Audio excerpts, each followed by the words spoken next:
কর্মবিরতিতে চরম ভোগান্তি পোহাচ্ছেন রোগীরা। সেখানে আছে সহকর্মী রাকিবুল হাসান, যুক্ত হচ্ছে তার সঙ্গে। রাকিব, হাসপাতালে রোগীরা সঠিকভাবে সেবা পাচ্ছেন কিনা, এছাড়া ব্যক্তিগত চেম্বারে চিকিৎসকরা কি রোগী দেখছেন কিনা জানাবেন।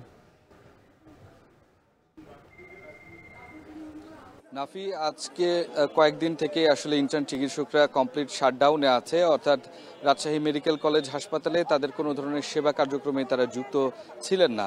আজকে বেলা 11টার সময় তারা আবারও একটি বিক্ষোভ মিছিল করেছে রাজশাহী মেডিকেল কলেজ এর সামনে, এবং তারপরে সেখান থেকে রাজশাহী মেডিকেল কলেজ হাসপাতালের বহির্বিভাগের সামনে, এবং তারপরে তারা সংবাদ সম্মেলন করে যে ঘোষণাটি দিয়েছেন, তারা যে কমপ্লিট শাটডাউনটি চালাচ্ছিলেন সেটি অব্যাহত রাখবেন, এবং একই সাথে রাজশাহী মেডিকেল কলেজ হাসপাতালে বহির্বিভাগের কোনো ধরনের চিকিৎসা আসলে হবে না।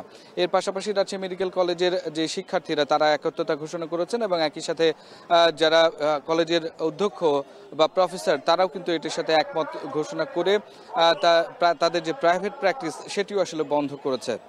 সুতরাং চতুর্মুখী সমস্যায় কিন্তু আসলে যারা চিকিৎসা নিতে আসছেন রোগীরা, তারা কিন্তু এই ভুক্তভোগী হচ্ছেন। এবং আমরা এখন রাজশাহী মেডিকেল কলেজ হাসপাতালের সামনে থেকে দেখার চেষ্টা করেছি যে অনেক রোগী তারা কিন্তু আসলে যারা রিলিজে এসেছেন, বের হয়ে যাচ্ছেন, তারা বলছেন যে আসলে ভেতরে ইন্টার্ন চিকিৎসকরা কোনোভাবেই আসলে চিকিৎসার সঙ্গে নেই। সেক্ষেত্রে হাসপাতাল কর্তৃপক্ষ মিড লেভেলের চিকিৎসক এবং রেজিস্ট্রার যারা আছেন তারা চিকিৎসা দিচ্ছেন, এবং সেভাবে কিন্তু তাদেরকে চিকিৎসা সেবা দেওয়া হচ্ছে।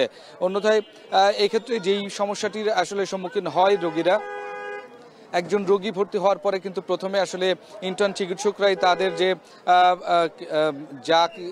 যাবতীয় রেকর্ড সেগুলো কিন্তু আসলে মিড লেভেল চিকিৎসক পর্যন্ত আসলে করে দেন, এবং সেখানে আসলে করতে এখন বাধার সম্মুখীন হচ্ছেন। এবং এই ক্ষেত্রে রোগীর যে চাপ, রোগীদেরকে দীর্ঘক্ষণ অপেক্ষা করতে হচ্ছে ভেতরে, এবং অনেক সময় কিন্তু তাদেরকে চিকিৎসা না পেয়েই দীর্ঘক্ষণ থাকতে হচ্ছে ওয়ার্ডে। এবং এই পর্যায়ে আসলে চিকিৎসক যারা আছেন, ইন্টার্ন চিকিৎসক, তারা বলছেন তাদের যে 5 দফা দাবি, সেই দাবি আদায় না হওয়া পর্যন্ত তারা তাদের এই কর্মসূচি অব্যাহত রাখবেন, এবং আগামীকালকে যে রায় আছে রিটের বিরুদ্ধে সেটিও যদি ঠিক মতো তাদের অনুকূলে না আসে তাহলে কিন্তু আরো কঠোর আন্দোলনে যাবে। তো এখন পর্যন্ত আমরা যেটি দেখছি যে এর ফলে রোগীরা আসলে ভোগান্তিতে পড়েছে।